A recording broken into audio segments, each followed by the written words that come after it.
ஃப்ளைட்ல தண்ணி அடிச்சுட்டு 2 பேரும் சேர்ந்துக்கிட்டு மச்சான் மீச வீச்சருவா புஷ்யானந்த் பேர் இருக்காரு ஆடுறதுக்கு பின்னாடி ஆடுறது டிங்கின் டிங்கின் டிங்கின்னு ஆடுறதுக்கு. நீங்க ஆல்ரெடி பறந்துகிட்டு இருக்கீங்க, மேல பறக்கிறது உங்களுக்கே தெரியாது. அப்படி ஆட்டி உழுக்குனாங்கன்னு வச்சுங்க, பைலட் என்ன அவரு போற பக்கம்லாம் சாவு உழுகுது, இவர் போற பக்கம்லாம் விபத்து நடக்குது. இவருக்கு எப்படின்னா பட்டப்பட்டப்பட்டப்பட்டன்னு கை நடுக்காது. கரூர் சம்பவம்லாம் நீங்க கேள்விப்பட்டீங்கன்னா, கரூர் அவுட்டர்ல வந்து கேரவனை நிறுத்திட்டு கையெல்லாம் பட்டப்பட்டப்பட்டப்பட்டப்பட்டப்பட்டன்னு நடுங்கிது. புதுசா வந்ததுனால கை நடுக்குதா? எல்கேஜி பையன் பாட்டு தான் ஒரு பாட்டு பாடுவாரு. அதாவது டாடி மம்மி வீட்டில் இல்ல, தடபோட யாரும் இல்ல போவோமா அப்படின்னு படத்துல தான் ஆடுவாரா? சரி, எல்லாம் ரைட்டு. ஜோசியக்கார் மேட்டர் எனக்கு ரொம்ப புதுசாகவும் கியூரியஸாகவும் ஆயிடுச்சு. ஜோசியக்காரோட கைப்பிடியில இருக்கு. புஷி சொல்லியிருக்காரு, நான் ஒரு ஜோசியக்காரனை பாண்டிச்சேரில இருந்து கூப்பிட்டு வரேன் அப்படின்னு சொல்லிட்டு பொண்டாட்டியை வீட்டு விட்டு வெளியில அனுப்பிச்சாரு. பொண்டாட்டி தங்குறதுக்கு அங்க வந்து அனுமதி கிடையாது. ஆனா ஜோசியக்காரர் விஜய் வீட்டிலே தங்கியிருக்காரு, எல்லா கம்ஃபர்ட்ஸோடையும். இப்பயும் தான் இது ஒரு பக்கம். இன்னொரு பக்கம் பாத்தீங்கன்னா, விஜய் வந்து அவர் வீட்டுல 8 பெண்களை வச்சிருக்காரு. சார் நீங்க தப்பா இருக்கு சார். தேர்தலுக்கு அப்புறம் வந்தா இவர் தேர்தல தோத்துருவார். அது ரிசல்ட் என்னைக்கு வருது பாருங்க, திரிஷாவோட பர்த்டே அன்னைக்கு. அதுக்கப்புறம் வரப்போற ஜனநாயகன் படம் அது தியேட்டர் ரிலீஸ் ஆனோன்னு நான் தொலைச்சு கட்டிடுவேன், டே யாரா நீங்க அப்படின்னு வசனம் பேசுவார், அரசியல் வசனம். பாத்தீங்கன்னா இங்க பாருங்க அப்படின்னு கிண்டல் பண்ண ஆரம்பிச்சுவாங்க. வணக்கம் சார். வணக்கம் சார். சமீபத்துல சிபிஐ விசாரணைக்கு விஜய் சென்றிருந்தாரு. அப்ப கத்திரிக்கோள் இருக்கு அப்படின்னு சொல்லி இது வரைக்கும் அதை நிறைய தடவை போயிருப்பாரு. பட் இந்த விஷயத்துக்காக நிப்பாட்டின நாங்க ஃபர்ஸ்ட் டைம் பாக்குறோம். கத்திரிக்கோள் எடுத்துட்டு போனதுக்கான காரணம் என்ன சார்? நான் ஃபுல் எடுத்துட்டு போனேன் தெரியும். ஆமா சார். அது ஓகே. பட் இந்த கத்திரிக்கோள் கொஞ்சம் டிஃபரெண்டா இருந்துச்சு. சொல்ல வரேன், அந்த ஊறுகாய் பாக்கெட்டை கட் பண்ணும்ல, ஓ அதுக்கா? ஊறுகாய் பாக்கெட்டை கட் பண்ணிட்டு தான் கத்திரிக்கோள் எடுத்துட்டு போயிருக்காரு. ஃப்ளைட்லயே தருவாங்களா சார்? எல்லாமே தருவாங்க, கத்திரிக்கோள்லாம் தர மாட்டாங்க. ஃப்ளைட்ல வந்து கத்திரிக்கோள், இந்த மாதிரி வந்து கூர்மையான ஆயுதம், இந்த ஃபுல் பாட்டில் இதெல்லாம் வந்து லக்கேஜில் போட்டு எடுத்துட்டு போகலாம். ஆனா வந்து இப்போ ஃப்ளைட்ல வந்து ஹேண்ட் லக்கேஜில் போட்டு எடுத்துட்டு போக முடியாது. உள்ள பைலட் இருக்கிற அந்த கேபின்குள்ள அது தனி விமானம், பைலட் இருப்பாரு. நீங்க வந்து இந்த மாதிரி தண்ணியை போட்டு நீங்க சரக்கை போட்டு அங்கே ஆட்டம் போட ஆரம்பிச்சிட்டிங்கன்னா 1 மணி நேரம் சரக்கு போடாம போக முடியாது டெல்லிக்கு. தனி விமானத்துல அதிகபட்சம் என்னன்னா, அந்த விமானம் 1 மணி நேரம் 1.5 மணி நேரம் பறக்க போகுது. அந்த 1.5 மணி நேரம் கூட உங்களால சரக்கு போடாம இருக்க முடியாது. அப்ப மச்சான் சரக்கு வாங்கிட்டு வந்துட்டேன் அப்படின்னு சொல்லிட்டு அந்த சின்ன பசங்க மாதிரி, இந்த காலேஜ் பசங்க மாதிரி பார்த்தீங்கன்னா சரக்கை வாங்கிட்டு வந்து அதை ஃப்ளைட்லேயே ஓப்பன் பண்ணி ஊற்றி குடிச்சு எல்லாம் பண்ணிட்டு ஒரு ஸ்டேஜுக்கு மேலே அதாவது தண்ணி அடிக்கிறவங்க 2 கேட்டகரி. ஒரு கேட்டகரி பார்த்தீங்கன்னா தண்ணி அடிச்சானா தண்ணி அடிக்கலானே தெரியாது, அப்படியே இருப்பான்.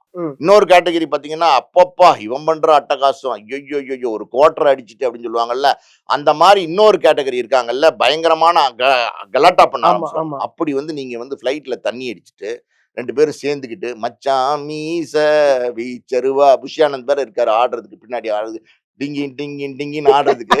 அப்படி ஆடிக்கிட்டே போய் ஓட்டிக்கிட்டு இருக்க பைலட்டை வந்து டப்பன்னு உழுக்க ஆரம்பிச்சுன்னு வச்சுங்க, போதை தலைக்கேறிச்சுங்க, உங்களுக்கே தெரியாது. நீங்க விமானத்துல போறதே உங்களுக்கே தெரியாது. நீங்க ஆல்ரெடி பறந்துகிட்டு இருக்கீங்க, மேல பறக்கிறது உங்களுக்கே தெரியாது. அப்படி ஆட்டி உழுக்குனாங்கன்னு வச்சுங்க, பைலட் என்ன அவர் உயிருக்கு பாதுகாப்பு. கத்திரிக்கோள் எடுத்துட்டு போறீங்களே, கொஞ்சமாவது காமன் சென்ஸ் இருக்கா? கத்திரிக்கோள் எடுத்துட்டு போலாமா?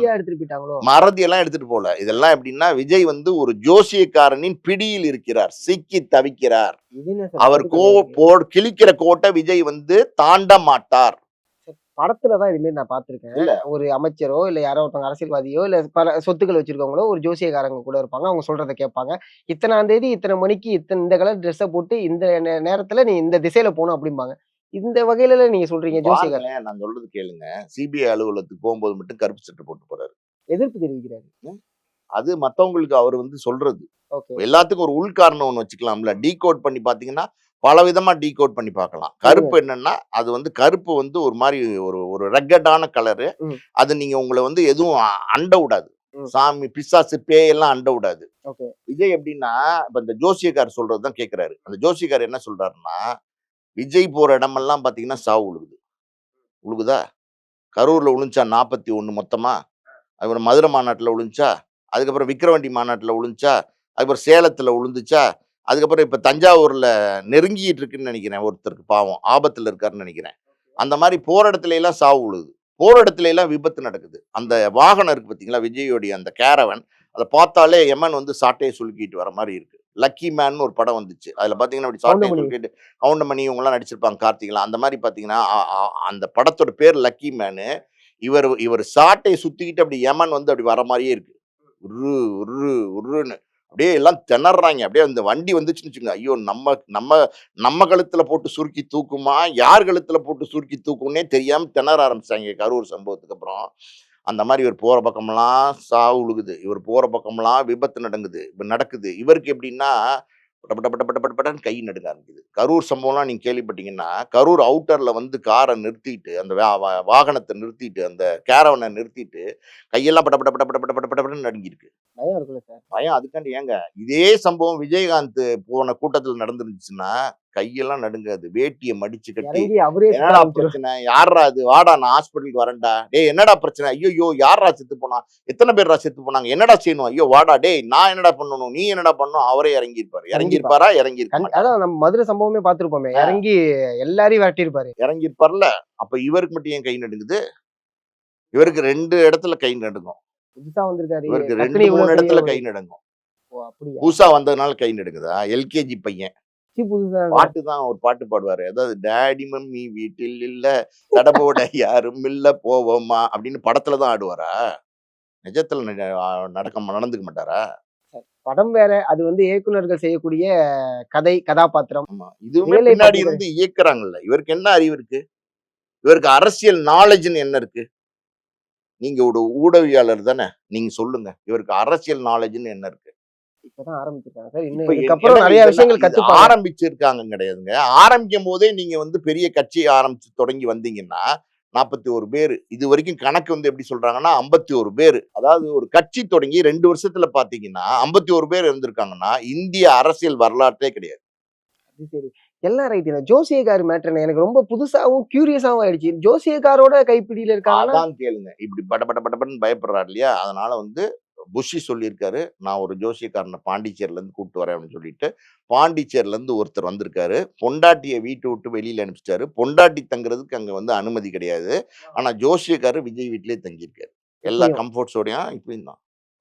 இது ஒரு பக்கம். இன்னொரு பக்கம் பார்த்தீங்கன்னா, விஜய் வந்து அவர் வீட்ல 8 பெண்கள வச்சிருக்காரு. சார், நீங்க ஏதோ தப்பா இருக்கு சார்.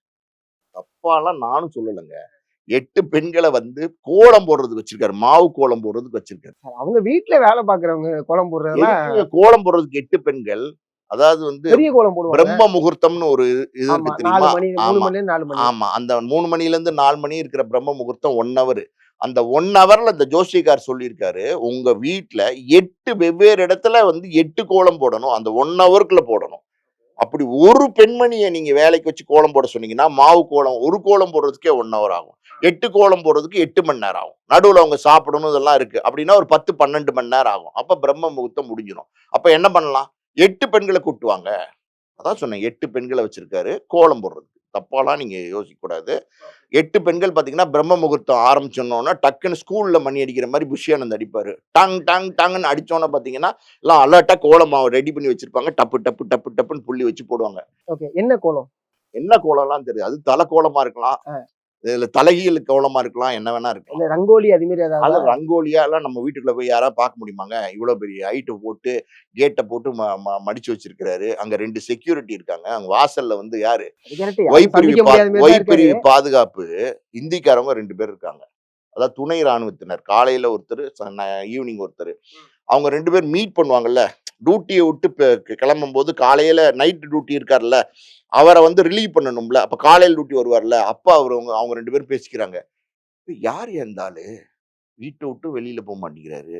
வீட்ல இருந்தே வெளியில வரமாட்டேங்கிறாரு. ஆனா, இவருக்கு வந்து ஒரு 48 நாள் ஆனாலும் வீட்டுக்குள்ளேயே உட்கார்ந்திருக்காரு. ஆனா, இவருக்கு எதுக்குய்யா ஓய்பிரிவு பாதுகாப்பு மத்திய அரசு குடுத்திருக்கு? அவங்களே கேட்கறாங்க. எங்கேயோ வெளியில போறவங்க, மீட்டிங் போறவங்க, கூட்டத்துல போறவங்க, கூட்டத்துக்கு நடுவுல போறவங்க, ஜனங்கள் மத்தியில போறவங்களுக்கு பாதுகாப்பு தேவை. வீட்டுக்குள்ளே இருக்கிறவருக்கு எதுக்குய்யா பாதுகாப்பு? நம்மள போட்டு இப்படி உயிர வாங்குறாங்களையா? வாசல்லயே வந்து கூர்கா மாரி நம்ம உட்கார்ந்திருக்க வேண்டியிருக்கே. யாரு? துணை ராணுவத்தினர். அவங்க ஹிந்தியில பேசிக்கிறாங்க. பாவம் சார். பாவம் உண்மையாவே தானே? கஷ்டம் தான் சார். பாவம் தானே? சும்மா இருக்கவங்களுக்கு அவங்களையும் சும்மா இருக்க வச்சுட்டு அவங்க 4 பக்கம் ஏதாவது போய் பாதுகாப்பாவது குடுப்பாய்ங்க. அதாவது இவர் 4 பக்கம் போமாட்டாரு. அட்லீஸ்ட் அவங்களையாவது 4 பக்கம் போடலாம்ல. ஆமா. அவங்களையும் ஒரே இடத்துல லாக் பண்றாரு. 8 பெண்கள் கோலம் போடும்போது புஷி ஆனந்த் ரவுண்ட்லயே வருவாரு. போட்டியா? போட்டியா? புள்ளி வச்சுட்டியா? கோலம் போட்டியா? பிரம்ம முகூர்த்தம் முடிய போகுது. பிரம்ம முகூர்த்தம் முடிய போகுதுன்னு சொல்லிட்டே இருப்பாரு. பாத்தீங்கன்னா 8 பெண்கள் டக்குன்னு அந்த கோலம் பிரம்ம முகூர்த்தம் முடியறதுக்குள்ள 8 இடத்துல போடணும். ஓகே. வேற வேற. இது அந்த சாமியார் சொல்லியிருக்காரு. ஓகே. இந்த அப்புறம் போட்டதுக்கு அப்புறம் பாத்தீங்கன்னா சாணி இருக்குல்ல, சாணி ஆமா. அதை கொண்டு வந்து கோலத்துக்கு நடுவுல இந்த புள்ளையார் பிடிக்கிறது. ஆமா, பிள்ளையார பிடிப்பாங்களா? ஆமா. அது சாணிய வந்து புடிச்சு மேல வந்து பூ அதான் வைப்பாங்க. அந்த பிள்ளையார் பிடிக்கிறது வந்து ஒரு நடுவுல மேல வைக்கணும். ஓகே. வச்சு இந்த பூசணி செடி பாத்துருக்கீங்களா? அதுதான் வைப்பாங்க. அப்படியே படரும். அந்த பூசணி பூ வைப்பாங்க, லைட் எல்லோ கலர்ல இருக்கும். அதை பிடிக்கி பிடிங்கி வைக்கணும். வீட்டு பின்னாடி ஃபுல்லா பூசணி விதையா போட்டு அது பக்கம் ஒரு பக்கம் படர்ந்து கிடக்கு. இன்னொரு பக்கம் பாத்தீங்கன்னா மாட்டு தழுவம். அதாவது ராமராஜன் பாடுவார்ல, செம்பகமே செம்பகமே, அந்த மாதிரி பாத்தீங்கன்னா பால் கறக்கிறதுக்கு ஒரு 8 பேரு. ஆ. 8 மாடு 8 பேர் பால் கறக்கணும். 8 மாடு வச்சிருக்கிறதுக்கு காரணம்னா இந்த சாணி வேணும். பாலுக்கு இல்ல, சாணிக்கு. ஆமா. அதனால 8 மாடு வச்சிருக்காரு வீட்ல. இதெல்லாம் ஃபாலோ பண்றாரு. இதெல்லாம் இல்லாம நான் சொன்னேன்ல, அந்த கரூர் சம்பவத்துல கை கால்லாம் நடுங்குதுன்னு. போற இடத்துல எல்லாம் சாவு விழுகுது, விபத்து நடக்குது, கை கால்லாம் நடுங்குது, பயம், பீதி வந்து நெஞ்சில அப்படியே கப்புன்னு அப்பிக்கிச்சுல்ல. எங்க போனாலும் அப்படியே பாத்தீங்கன்னா பேய் அடிச்ச மாதிரியே இருப்பாரு. பாத்திருக்கீங்களா சில நேரங்கள்ல? ஆமா. அவர் மாட்டி ஒரு மாரி கொஞ்சம் அமைதியா தான் அது இருப்பாரு. பேய் அடிச்சிருக்கும். ஓ! அதனால அப்படியே இருக்கிறதுனால தான் சாமியார் என்ன சொல்லியிருக்காருன்னா, "நீ வந்து இந்த மாரி சிபிஐ அலுவலகம் அது இதுன்னு அலக்களிக்கப்படுற. நீ வந்து கூர்மையான இரும்பு எடுத்துட்டு போணும். அது கத்தியா இருக்கலாம், ஸ்க்ரூ கடப்பாரை. டிரைவரா இருக்கலாம், கடப்பாரை கூட இருக்கலாம். அத தூக்கிட்டு போனா ரொம்ப அசிங்கம் ஃப்ளைட்ல. கடப்பாரைய தூக்கிட்டு போனா என்ன சொல்லுவாய்ங்க? கேவலமா திட்ட மாட்டாய்ங்களா? பிளேடா இருக்கலாம், இல்லன்னா ஸ்க்ரூ டிரைவரா இருக்கலாம்." அப்படிலாம் சொல்லியிருக்காங்க. அதனால தான் என்ன பண்ணியிருக்காரு, கத்தி எடுத்துட்டு போனா, "ஏன்யா கத்தி எடுத்துட்டு போனேன்னு?" சர்ச்சையாயி போயிரும். பிளேடு ஒரே ஒரு சிங்கிள் பிளேடு எடுத்துட்டு போனா, "என்னய்யா பிளேடுக்கு வேலைன்னு?" கேட்பாங்க. அதுக்கப்புறம் பார்த்தீங்கன்னா, ஸ்க்ரூ டிரைவர் எடுத்துட்டு போனா, பிளம்பரா இல்லைன்னா வந்து எலக்ட்ரிஷியனான்னு கேட்டுருவாங்க. அது இன்னும் கேவலமா போயிரும். அதனால சேஃபா வந்து கத்திரிக்கோல். கத்தரிக்கோல் எடுத்துட்டு போனோம்னா, அத வந்து இப்படி மீசைய ட்ரிம் பண்ண போனேன், தாடிய ட்ரிம் பண்ண போனேன். இவரு வந்து மீசைய தனித்தனியா உட்காந்து, அவரு கண்ணாடி முன்னாடி நின்னு நம்மள மாரி 1/2 மணி நேரம் ட்ரிம் பண்றாரு அவரு. அவருக்குன்னு தனியா ஸ்டைலிஷ் இருப்பாங்கல்ல. அவருக்கு தனியா இல்லங்க. ஏகப்பட்ட ஸ்டைலிஸ்ட் இருக்காங்க. 8 ஸ்டைலிஸ்ட். அதுலயும் 8ஆ? அதுலயும் 8. அதுலயும் 8 எல்லாத்துலயும் 8. 8ல ஏதாவது குறியீடு இருக்கா? 8ல குறி இருக்கான்னு சாமியார்ட்ட தான் கேட்கணும். ஏதோ ஒரு குறியீடு இருக்கு. ஓகே. ம். அடுத்து வேற "எட்ட என்னென்ன தொட்ட நீ விஷயங்கள்? கெட்ட" ஒரு பழமொழி இருக்கு தெரியுமா உங்களுக்கு? அத வந்து சாமியார் கனெக்ட் பண்ணி விட்டுருக்காரு. ஸோ 8 ஸ்டைலிஷ் வந்து இப்ப தாடி மீசைலாம் ட்ரிம் பண்ணுவாங்க. யார் வேணா உலகத்துல இருக்கிற லேட்டஸ்ட் ஸ்டைலிஷ்ஷ வந்து இவர் போற டெல்லியில வந்து 7 ஸ்டார் ஹோட்டல்ல வர சொன்னீங்கன்னா வருவாங்க. அந்த ஆமா, ஹோட்டல்லே இருப்பாங்க. ஆமா. ஹோட்டல்லே சரக்கு கிடைக்கும். எந்த சரக்கு வேணா கிடைக்கும். அப்புறம் இங்க இருந்து எதுக்கு அல்பத்தனமா எடுத்துட்டு போறீங்க? அதுவும் இல்லாம அந்த ஜெட்லயே தருவாய்ங்க சார். ஐ மீன் அந்த ஃப்ளைட்லயே அது தருவாங்க வந்து சார். நம்மளுடைய ஃப்ளைட்டு பாசெஞ்சர் ஃப்ளைட்ல குடுப்பாங்க. இந்த மாரி பிரைவேட் ஃப்ளைட்ல எல்லாம் குடுக்க மாட்டாங்க. அது அப்படியா? பாசெஞ்சர் ஃப்ளைட்ல எப்படி குடுப்பாங்க அப்படின்னா, அது ஒரு அளவு இருக்கு. ஆமா, ஆமா. அவங்க எப்படின்னா, குடிச்சு போதைக்கு போக்கூடாதுங்கிற அளவுக்குள்ள குடுப்பாங்க. கரெக்ட். நீங்க ஓவரா போதையில குடுன்னு கேட்டுட்டு இருந்தீங்கன்னா, ஸ்டாப் பண்ணிருவாங்க. ஆமா, புரியுதா ஆமா. உங்களுக்கு? அது அந்த கலாட்டா பண்ணாத அளவுக்கு குடுப்பாங்க. ம், ம். அவங்களுக்கு தெரியும் ஹியூமன் பிரெயின் எத்தன பெக் அடிச்சா ஒண்ணும் பண்ணாது அப்படின்னு. அந்த அளவுகோல் வச்சிருப்பாங்க. இவங்கலாம் எப்படின்னா ரெகுலரா போவாங்க, பெக் அடிப்பாங்க, தூங்கிருவாங்க. ஓகே. ஆனா இவர் அப்படி பண்ண மாட்டாரு. பெக் அடிப்பாரு, தூங்குவாரான்னு யாருக்கும் தெரியாது. அதனால கத்தரிக்கோல் எடுத்துட்டு சொன்னது இரும்பு, பயம். நீங்க கேள்விப்பட்டிருப்பீங்களா? நம்ம கிராமத்துல எல்லாம் பார்த்தீங்கன்னா, எங்க பாட்டிலாம் வந்து எப்படின்னா, கறி குழம்பு சமைச்சு, "டேய் சித்தி வீட்ல குடுத்துட்டு வந்துட்டா" அப்படின்னுவாங்க. அது ஒரு 1 கிலோமீட்டர் இருக்கும். நான் சொல்றது 45 வருஷத்துக்கு முன்னாடி. இப்ப இப்பயும் நினைச்சிடக்கூடாது. உண்டு, இப்பயும் உண்டு. இப்ப இருக்கா? அது நான் என்னோட அனுபவத்த ஆ, சொல்றேன். அப்படி போம்போது பார்த்தீங்கன்னா, அந்த வயர் கூடை ஒண்ணு இருக்கும். ஆமா. அது வயர்ல பின்ன கூடை. அத குடுத்து அதுல கறி குழம்பு வச்சு அனுப்பும்போது பார்த்தீங்கன்னா, "கொஞ்சம் நில்லு" அப்படின்னு சொல்லிட்டு, சாவி கொத்து இருக்குல்ல, அத உள்ள போட்டு, ஒரு கறி துண்ட உள்ள போட்டு அனுப்புவாங்க. "எதுக்கு இத போடுறீங்க பாட்டி? கறி கறி தானே குடுக்கணும். கறி துண்டு எதுக்குன்னு?" கேட்பேன் நான் கிண்டலா. "காத்து கருப்பு அண்டாதுடா. நைட்ல போறயில்ல போயிட்டு வா" அப்படின்னுவாங்க. அந்த மாரி பார்த்தீங்கன்னா, ஒரு காலத்துல வந்து இரும்பு எடுத்துட்டு போனா, ஆபத்துலருந்து காப்பாத்தும்னு ஒரு இது இருக்கு. ஐதீகம் இருக்கு. ம். அதுக்கு தான் வந்து கத்தரிக்கோல். ஓகே. இப்ப கத்திரிக்கோலு, கோலம். கத்தரிக்கோலு, அதுக்கு நடுவுல நம்ம ஆளு குவார்டர் பாட்டில் பதில் ஃபுல் பாட்டிலு. ஆ, அவர் தனியா போடுவாரு. ஓகே. ஒரு ஸ்கெட்ச். இவரு ஒரு பக்கம்னா, இவரு ஒரு இவர் ஒரு பக்கம். பக்கம்னா, இவர் ஒரு பக்கம். ஓகே. இவர் வந்து வாங்க போலாம் அப்படின்னா, "நான் வரமாட்டேன்" அப்படின்னுவாரு. ஓகே. "நீங்க இன்னைக்கு வராதீங்க, இங்க இருங்க" அப்படின்னா, "இல்ல, இல்ல நான் வர்றேன், போலாம்" அப்படின்னுவாரு. அந்த நீங்க மாரி எது சொன்னாலும் இதுக்கு எது ஆப்போசிட்டா சொன்னாலும் நான் போவேன். ஆப்போசிட்டா பண்ணுவாரு. உங்க கட்சிக்கு நான் வந்ததே உங்கள கந்தரகோலமாக்குறதுக்கு தான். அது இவருக்கு தெரியுதா அதுதான் தெரியலையான்னு தெரியல. போயிட்டு இருக்கு. அதுதான் சார் கஷ்டமா இருக்குங்கிறாங்க பாதி பேரு. இவர் வந்து பிஜேபியோட பி டீமா இருக்காரு. ம். ஆதவ அர்ஜுனா வந்து டிஎம்கேயோட பி டீமா இருக்காரு. 2 பேருக்கு நடுவுல மாட்டிக்கிட்டு 2 இவரு பேருக்கு தான் நடுவுல இவர் மாட்டியிருக்காரு. இவருக்கு என்னன்னே தெரியாது. அரசியலே தெரியாது. இவருக்கு எந்த காலத்துல அரசியல் தெரியும். இவருக்கு நேருனா யாருன்னு தெரியாது. இந்திரா காந்தினா யாருன்னு தெரியாது. இவருக்கு ஒண்ணுமே தெரியாதுங்க. லயலா காலேஜ்ல வந்து என்னங்க தெரியாது விஸ்காம் தெரியாதுங்க. கொள்கை தலைவர்கள பார்த்திருக்கீங்களா? கொள்கை தலைவர். அந்த கொள்கை தலைவரோட ஹிஸ்டரி தெரியுமா அவருக்கு? அதான் எல்லாரும் போட்டோ தாங்க வச்சிருக்காரு. எம்ஜிஆரே சேர்த்துட்டாருல இப்ப. ஈரோடு விட்டா போகும்போது ஜெயலலிதா சேர்த்துப்பாரு. நீங்க வேணா பாருங்க. நாளைக்கு எலெக்ஷன் நெருங்க கலைஞர் போட்டோ, ஸ்டாலின் போட்டோ இல்ல வைக்கிறாரா கலைஞர் இல்லையான்னு பாருங்க. ஆல்ரெடி சொல்லிட்டாங்க. வச்சுட்டாங்களா? அதாவது போட்டோ வைக்கல. அதாவது இவங்களுடைய இதெல்லாம் நான் பார்த்து தான் வந்திருக்கேன். பார்த்து இன்ஸ்பிரேஷன் தானே அப்படின்னு சொல்லியிருக்காங்க. இப்ப பார்த்து தானே வந்திருக்கிறீங்க. அது எப்படி பார்த்திருக்கீங்க? உங்க அப்பாவும் நீங்களும் தெரியுமா உங்களுக்கு எம்ஜிஆர்ட்ட? அது நம்ம இப்ப சொல்ல வேண்டாம் விடுங்க. எம்ஜிஆர், கலைஞர்லாம் ஆளுமையா இருக்கும்போது, ஜெயலலிதாலாம் எப்படி இருக்கும்போது பாத்தீங்களா? அது தலைவாசல் கொடைநாடு ஞாபகம் இருக்கா? அது தலைவா கொடைநாடு நீங்க போயிருக்கீங்களா? நான் போய் பார்த்துருக்கேன். உள்ள ஓகே. மங்களாகுள்ளைலாம் யாரும் போ முடியாது. ஆ. அந்த ஏரியாவே ரெஸ்ட்ரிக்டட் ஏரியா. அந்த அம்மையார் இறந்ததுக்கு அப்புறம் பாத்தீங்கன்னா, அந்த கோத்தகிரிக்கு போயிருந்தேன். அது பக்கத்துல தான் இருக்கு கொடைநாடு. அங்க வந்து சும்மா என்னதான் இருக்கு, எங்க எப்படிதான் இருக்குன்னு போய் பார்க்க போனா, அது பங்களா எங்க இருக்குன்னே தெரியல. அது ஏக்கர் கணக்குல காடு. ஓகே. வெறும் எஸ்டேட். அதுக்கு அந்த ஏக்கர் கணக்குல இருக்கிற எஸ்டேட்ல அந்த அம்மையார்ட்ட பெர்மிஷன் வாங்கிட்டு போனீங்கனாலே 8 மணி நேரம் ஆகும். அங்கேயும் 8. புரியுதா வாழ்க்கையில உங்களுக்கு? 8 பெர்மிஷனே வாங்காம போய் அப்பாவும் மகனும் என்னமோ இவங்க என்னமோ வந்து பிச்சாவரம் ஜமீன்தார் மாதிரியும் போனோடனே அந்த அம்மா வாங்க எஸ்ஐசி சார், வாங்க விஜய் தம்பி வாங்க அப்படின்னு சொல்லி வந்து பட்டு கம்பளம் விரிச்சு வர வைத்து உட்கார வைக்க போற மாதிரியும் கொடைநாடுக்கு வந்து அந்த தலைவா படத்துல போய் நின்னாங்க. ம். நின்னாங்கல்ல, கார தொறக்க முடியாம உட்கார்ந்துருந்தாங்க. 2 மணி குளிர்லாம் பார்த்தீங்கன்னா, 2 பேருக்கும் அப்பாக்கும், மகனுக்கும் விட விட விட விட விட விடன்னு ஆட ஆரம்பிச்சுச்சு.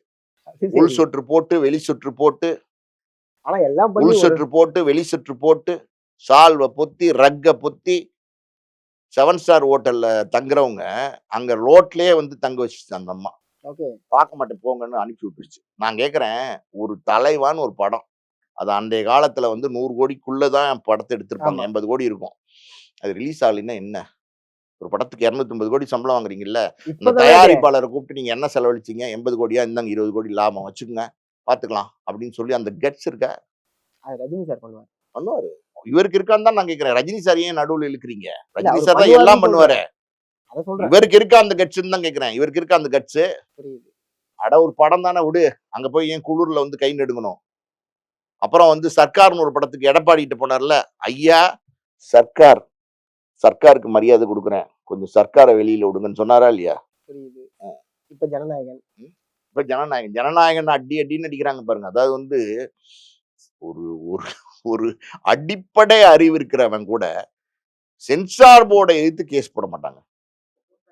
போட்டாங்க. அதான் அடிப்படை அறிவு இருக்கிறவங்க கூட சென்சார் போர்டை எதிர்த்து கேஸ் போட மாட்டாங்க. அது ஒரு மத்திய அரசு நிறுவனம். அட்டானமஸ் பாடி. ஆமா. தன்னிச்சையா செயல்படக்கூடியவங்க. எலக்ஷன் அவங்க என்ன கமிஷன் சொல்றாங்கன்னா, நாங்க படத்த பார்த்துட்டோம்.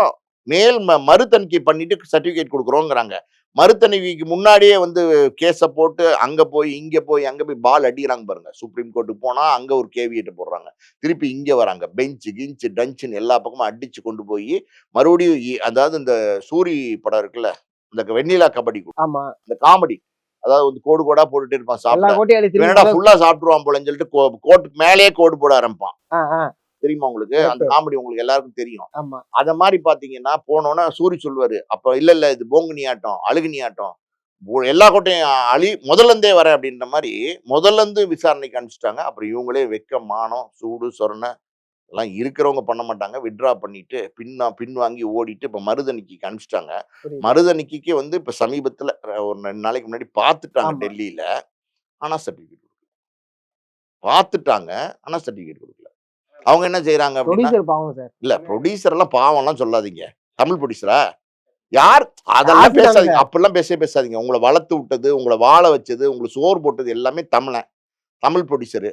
நீங்க ஒரு கர்நாடகாக்காரர கூப்பிட்டு ரூ. 250 கோடி டோக்கா குடுக்குறான்னோன கர்நாடகாக்காரனுக்கு குடுத்தீங்க. அப்புறம் என்ன பாவம்? நான்லாம் பார்க்க மாட்டேன் பாவம். நான் ஏன் பார்க்கணும் பாவம்? தமிழ் தயாரிப்பாளருக்கு இப்படி நீங்க குடுத்துருந்தீங்கன்னா, தமிழ் தயாரிப்பாளர் கஷ்டத்துல இருந்தாருன்னா, நான் பாவம் பார்ப்பேன், பரிதாபம் பார்ப்பேன், எல்லாம் பார்ப்பேன். அதான் சங்கமே ஒண்ணு நீங்க சேர்ந்தது. ஆணவத்துல உங்களுக்கு குடுக்குறப்ப ஆணவத்தின் உச்சத்த விட்டு வந்திருக்காராம் அவரு. இது என்ன கேரியரின் உச்சத்த விட்டு வந்திருக்காராம் அவரு. ஆமா சார். ஆணவத்தின் உச்சத்துல இருக்காரு. இப்ப அவங்க என்ன பண்ணிட்டாங்கன்னா, படத்த பார்த்துட்டு பங்காளிட்ட அனுப்பிச்சுட்டாங்க படம் பார்க்க சொல்லி. யார்ட்ட? தேர்தல் கமிஷன். ஆமாமா. இப்ப அவங்க பார்த்தா தானே வாங்க பங்காளி முடியும். நீங்க பார்த்து சொல்லுங்க. நாங்க ஒரு 2 1/2 மாசம் வச்சு ஊற போட்டு அடிச்சு துவைச்சு பண்ணி விட்டோம். இப்ப வேற வழி இல்ல. சட்டத்துல இடம் இல்லாதனால நாங்க படத்த பார்த்துட்டோம். நீங்க பாருங்கன்னோன பங்காளி என்னன்னா, தேர்தல்ல 10,008 வேலை இருக்கு. 1008 வேலை இல்ல. அதெல்லாம் விட்டுட்டு ஜனநாயகன் படத்தை பார்த்து நல்லா இருக்கா நல்லா இல்லையா, இதுல அரசியல் வசனம் இருக்கா, அவங்களே காட்சி ரிவ்யூ இருக்கான்னு மாத்திட்டாங்க. பார்த்து அதை உடனே வந்து உங்களுக்கு சர்டிபிகேட் கொடுத்துருவாங்களா நாளைக்கு? அஹ்? இதுதான் அவங்க நீங்க அங்காளி பங்காளி எல்லாம் பார்த்து தொங்க போட்டு படத்தை சர்டிபிகேட் கொடுத்து, எப்படி இப்ப சர்டிபிகேட் கொடுத்தாலும் இப்ப ரிலீஸ் பண்ண முடியாது. ஆனா சர்டிபிகேட் கொடுப்பாங்களா கொடுக்க மாட்டாங்கன்றதே கேள்விக்குறியாக்கிட்டாங்களே. அதாவது அதிகாரத்தோட நீங்க வந்து மோதுனீங்கன்னு வச்சுக்கோங்க, சென்ட்ரல் கவர்மெண்ட்டோட அவங்க என்ன பண்ணுவாங்க, இப்படிதான் மோதுவாங்க. அடி ஃபுட்பால் டப்பு டப்பு டப்பு டப்புன்னு அடிச்சுட்டு போய் கோல் போட்டுடலான்னு போது பார்த்தீங்கன்னா, ஒருத்தன் படுத்து கோலை தடுத்துருவான். இந்த பக்கம் டப்பு டப்பு டப்புன்னு அடிச்சுட்டு போய் கோல் போட்டுடலான்னு பார்த்தீங்கன்னா, ஒருத்தன் அப்படியே வந்து திரும்பி முதுகுலயே வாங்கி பாலை வாங்கி கோலை தடுத்துருவான். புரியுது. அது மாதிரி தடுத்து முடிச்சுட்டாங்க. ஜனநாயகன் இனிமே வந்து பார்த்தீங்கன்னா, தேர்தலுக்கு முன்னாடி வராது, வரவே வராது. ஆமா. தேர்தலுக்கு அப்புறம் வந்தா, இவர் தேர்தல்ல தோத்துருவாரு. அது ரிசல்ட் என்னைக்கு வருது பாருங்க. திரிஷாவோட பர்த்டே அன்னைக்கு. சார் அது வேற நெறைய கணக்கீடுலாம் பண்றாங்க சார். ஏகப்பட்ட கணக்கீடு பண்றாங்க. அது ஓகே. இவங்க தனி கணக்கீடு பண்றாங்க. திரிஷா பர்த்டே அன்னைக்கு ரிசல்ட் வருது. மே 4. ஆமா சார். அதனால கிஃப்ட்டா சிஎம் பதவி தரப்போறாங்களாம். யாரு? விஜய். விஜய்க்கு யார் தரப்போறா? அப்படிதான் மக்கள் கருத்து சோசியல் மீடியாலாம் பேசிக்கிறாங்க. அப்படியா? Virtual warriors. அது பார்ப்போம். பொறுத்திருந்து பார்ப்போம். கண்டிப்பா. சிஎம் பதவி தராங்களா? இல்ல எம்எல்ஏ பதவி கூட இல்லாம ஓட போறாங்களான்றது பொறுத்திருந்து பார்ப்போம். அது மே 4க்கு அப்புறம் பார்த்தீங்கன்னா, முழுசா வந்து ஏற்கனவே ரஜினிய வேற டச் பண்ணிட்டாங்க. ம். எல்லாரையும் டச் பண்ணி போறவன் வரவனெல்லாம் சட்டைய புடிச்சு இழுக்கிறது. "ஏய் வாடா. ஏய் என்னடா நான் தாவேக்காக்காரன். நீ என்ன? ஆ?" அப்படிங்கிறது. யாருன்னே தெரியாது. ஏன்டா போறாங்க? "ஏய் நான் சும்மா தானடா போறேன்." ரஜினி சும்மா தானே இருந்தாரு. ஏதாவது வம்பிழுத்தாரா? போறவன் வரவன்லாம் "வாடா டேய். ஏய் வாடா டேய். வாடா வாடா. என்னடா?" அப்படின்றது. அந்த அவன் எகிறுனான்னு வச்சுக்கோங்க. ஐயையோ! ஐயா நான் அந்த நோக்கத்துல பேசல. அது நான் பேசுனது பெரிய மரியாதை வச்சிருக்காராம் இவரு. யாரு? ஆதவ அர்ஜுனா. மரியாதை வச்சிருக்கும் பேசுவானா அப்படி? கண்டிப்பா பேச மாட்டாங்க. பெரிய மரியாதை வச்சிருக்காராம். அன்பு இருக்காம் அவருக்கு. ஒரு ஒரு சாமானியன் தான். விவசாயி வீட்ல இருக்கிற உணவு தான் இவர் வீட்ல இருக்காம். பாட்டிலு விவசாயி வீட்ல இருக்கா? இந்த பாட்டிலோட விலை எவ்வளவு தெரியுமா? 1,50,000. தெரியாம இல்லங்க எடுத்துக்கிட்டாங்க. 1,50,000 பாட்டில் விவசாயி வீட்ல இருக்கான்னு கேட்டேன். விவசாயி வீட்ல இருக்கிற உணவு தான் எங்க வீட்ல அது இருக்குன்னு 1,50,000 சொல்றாருல்ல. அந்த பாட்டிலு. ஆமா அதுக்கு மேலங்க. அது வேற பெர்ஃப்யூம் பாட்டில் வேற. அது மாட்டுன உடனே பெர்ஃப்யூம் பாட்டில் தான் கொண்டு போனாரு எங்க தலைவரு. யாரு? தலைவர் யாருன்னு இப்ப தெரியாது. ஒரு மாரி கொஞ்சம் சிக்கலா தான் போயிட்டு இருக்கு. இந்த ஊடால வந்திருக்க சாமியார் என்ன பண்ண போறாரு அப்படிங்கிறது ஒரு இல்ல கேள்விக்குறியா தான் இருக்கு. சாமியார் எல்லாமே பண்ணிட்டு இருக்காருங்க. சாமியார் தான் அதாவது பொண்டாட்டி கேஸ் போட்டா என்ன பண்றது சாமி? ஜோடி போட்டு போ. அந்த ஸ்கெட்சும் அவர்தான். ஆமா. யார் இப்ப கல்யாணம் இருக்கு? ஏஜிஎஸ் கல்யாணம் இருக்கு சாமி. போ ஜோடிய போட்டு போ. ஏஜிஎஸ் கல்யாணம்னா தைரியமா போவாரு. அதே இவரை வச்சு படம் எடுத்த ஆமா. தயாரிப்பாளர், படம் எடுத்த இயக்குனர், எத்தனையோ பேர் இவரோட ஒர்க் பண்ணியிருக்கிறாங்க. மதன் பாபுல இருந்து பல பேரு. யாரோட டெத்துக்கும் போ மாட்டாரு. யாரோட கல்யாணத்துக்கும் போ மாட்டாரு. ஆனா ஏஜிஎஸ் உடைய கல்யாணத்துக்கு போவாரு. பணம் இருக்குல்ல. அந்த ஜேபிஆர் காலேஜ் இருக்காங்கல்ல, அங்க போவாரு. அந்த விழாக்கு போவாரு. அந்த கல்யாணத்துக்கு போவாரு. நம்ம இவரு அவர் பேர் என்ன? ஜெகன்மோகன் ரெட்டி. அவங்க அண்ணன் பையன் கல்யாணத்துக்கு போவாரு. ஏன்னா ரெட்டியும் இவரும் இப்படி க்ளோஸ். சின்ன வயசுல இருந்து கோலி விளையாண்டாங்க. கில்லி எல்லாம் விளையாண்டாங்க. ஜெகன்மோகன் ரெட்டியும் இவரும். அப்படியா சார்? ஆமா. அதனாலதான் வந்து டக்குன்னு கல்யாணத்துக்கு போயிட்டார்ல. உங்க வீட்டு கல்யாணத்துக்கு வருவாரா? நான் அவரை வச்சு பசங்க விஷ்ணுன்னு படம் எடுத்திருக்கேன். நீங்க உங்கள விடுங்க. அது முதல் அவுட் சைட் பேனரே நான் தான். என் வீட்டு கல்யாணத்துக்கு வருவாரா? புரியுது. ம். கஷ்டம்தான். ஜெகன்மோகன் ரெட்டி போயிடுவாங்க. ஏன்னா அங்க இருக்கிறாரு ஆதவ் அர்ஜுன ரெட்டி. இங்க இருக்காரு இங்க ஜெகன். ஜெகன்மோகன் ரெட்டி. ரெட்டின்னா அவருக்கு ஒரு தனி பிரியம். அந்த ரெட்டியால தான் கீழே விழுக போறாரு. அங்க போவாரு. இப்படி வந்து எல்லாம் பண்ணிட்டு இருக்கிறாரு. ஆனா வந்து எப்படி சொல்றது? மே 4க்கு அப்புறம் திரிஷா பர்த்டேக்கு அப்புறம்னு சொல்லலாம். திரிஷா பர்த்டே அன்னைக்கு ரிசல்ட் வந்ததுக்கு அப்புறம் பாத்தீங்கன்னா எல்லாம் தலைகீழ மாறப்போகுது. கேக் கட்டிங் தான். கேக் கட்டிங் தான். அது பண்ணுவாங்க. மத்தவங்க யார் யார் சார் எதிர்பார்த்து இவரும் காத்துட்டு பண்ணுவாங்க இருந்தாங்களோ சார். இருங்க. தோத்து போகணும்னு அவங்கெல்லாம் கேக் கட் பண்ணுவாங்க. ரஜினி ரசிகர்கள்லாம் கேக் கட் பண்ணுவாங்க. நான் கேக் கட் பண்ணுவேன். இப்படி நிறைய கேக் கட்டிங்லாம் இருக்கு. கேக் கட்டிங் இல்லாமலாம் இல்ல. அவர் தோத்தன்னி கேக் கட்டிங் இருக்கு. சார் பாசிட்டிவா அதுக்கப்புறம் பாசிட்டிவாவே இருப்போம் சார். இல்ல நானும் தான் பாசிட்டிவா சொல்றேங்க. அதுக்கப்புறம் வரப்போற ஜனநாயகன் படம் அது தியேட்டர்ல ரிலீஸ் ஆனோடனே நான் தொலைச்சு கட்டிடுவேன். டேய் யார்ரா நீங்க அப்படின்னு ஒரு வசனம் பேசுவார். அரசியல் வசனம். ம். பாத்தீங்கன்னா இங்க பாருடா அப்படின்னு கிண்டல் பண்ண ஆரம்பிச்சுவாங்க. அதுக்குன்னு அது படம் வேற. அரசியல் வேற. படம் அரசியலுக்கு தானே கனெக்ட் பண்ணிருக்கீங்க. அரசியல் வசனம், அரசியல் காட்சி இருக்கிறதுனால தானே படத்தை வந்து சென்சார் போர்டுல ஊற போட்டு போட்டு அடிக்கிறாங்க. புரியுது. இந்த பக்கம் தள்ளி விட்டுருக்காங்க பங்காளி கிட்ட. ஆமா. பங்காளியும் பார்த்து ஒரு பக்கம் நவுத்தி விட போறாரு. அங்காளி பங்காளிலாம் பார்த்து அந்த படம் ரிலீஸ் ஆகி பார்க்குற அன்னைக்கு நிச்சயமா இப்படி நான் சொல்றது நடக்குதா இல்லையான்னு பாருங்க. கண்டிப்பா சார். கிண்டல் பாப்போம் சார். பண்ணுவாங்க. இவர் பேசுறாரு பாரு இந்த வசனத்தை. ஷோ ஐயோ! அப்படின்னு சொல்லி ட்ரால் மெட்டீரியலா மாறப்போகுது அந்த ஜனநாயகன். நீங்க சொன்னீங்க புரொடியூசர் பாவம் இல்லையான்னு. நான் வேற மாநிலத்து புரொடியூசர் அப்படின்னால கொஞ்சம் பேசினேன். இருந்தாலும் புரொடியூசர் பாவம். பாவம். அது உண்மையாலுமே எப்படின்னா, இது எப்படிதான் அதாவது வேலியில போற ஓணான வேட்டியில இழுத்து விட்டுக்கிற கதை. நம்ம தமிழ்நாடு சினிமா இண்டஸ்ட்ரியே அவருக்கு தெரியாது. வந்து உள்ள வந்து சிக்கி அவர் 2 படம் தான் எடுத்திருக்காரு. டாக்ஸிக்ன்னு ஒரு படம் எடுத்திருக்காரு போல. டாக்ஸி இப்போ வருது. வராது.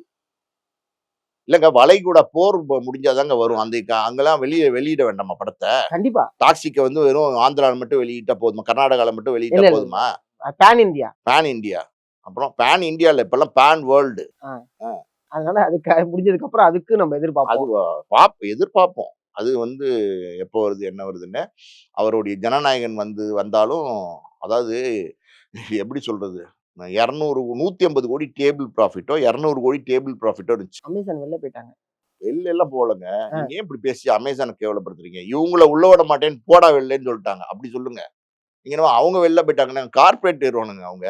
இன்டர்நேஷனல் நிறுவனத்த போய் அவங்க வெளில போயிட்டாங்கங்கிறீங்க. இவங்க தொரத்தி விட்டாங்க, அவங்க போயிட்டாங்களா? புரியுது. நீங்க உள்ள வரக்கூடாதுன்னு கட் பண்ணி விட்டாங்க. கேட்ட மூடிட்டாங்க. பூட்டு போட்டு லாக் பண்ணி வச்சுட்டாங்க. அவங்க வெளில போல. இவங்கள வெளில அனுப்பிச்சுட்டாங்க. ஓகே. எல்லாத்தையும் கரெக்ட்டா மாத்தி பிரசன்ட் மாத்தி பண்ணணும். சொல்லிடுறேன். அப்படிதான் வந்து இன்னைக்கு இருக்கிற அதுக்கப்புறம் நடக்க போற கதை. சினிமாவும் இல்லாம, அரசியலும் இல்லாம, அதாவது மாவ வச்சு இட்லி ஊத்தலான்னா, புளிச்சு போச்சுன்னா இட்லி ஊத்த முடியாது. அப்பயாவது தோசை நேர்காணல் வருவாரா? ஊத்தலான்னா, புளிச்சு போனாலும் தோசை ஊத்தலாம். ஆனா நல்லா வராது. என்ன பண்ண போறான்னு தெரியல. பொறுத்து இருந்து தான் பார்க்கணும். கண்டிப்பா சார். ரொம்ப நன்றி சார் உங்களோட நேரத்துக்கு.